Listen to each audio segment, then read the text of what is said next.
অসম এসটিএফের একটি team Baharampur central জেলে পৌঁছালো। জেলবন্দি জেএমবি জঙ্গি তারিকুল ইসলামকে জিজ্ঞাসাবাদ করতে চায় তারা। নিজেদের হেফাজতে নিতে চাইছে এসটিএফ। সেই জন্য হেফাজতের আবেদন করে তারিকুলকে পুনরায় বহরমপুর জেলা আদালতে তোলা হয়েছে। তদন্তকারীরা জানতে পেরেছেন, খাগড়াগড় বিস্ফোরণ কাণ্ডের অন্যতম জেএমবি জঙ্গি তারিকুল জেল থেকে বসেই নির্দেশ দিত এবিটি জঙ্গি মিনারুল শেখ ও আব্বাস আলীদের।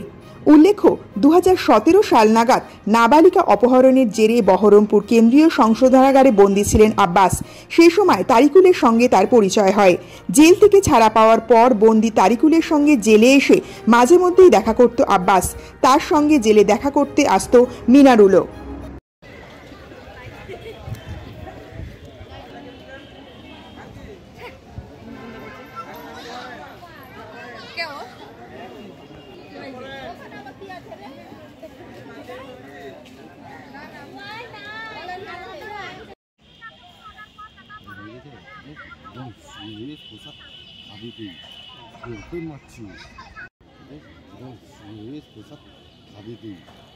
끝났지.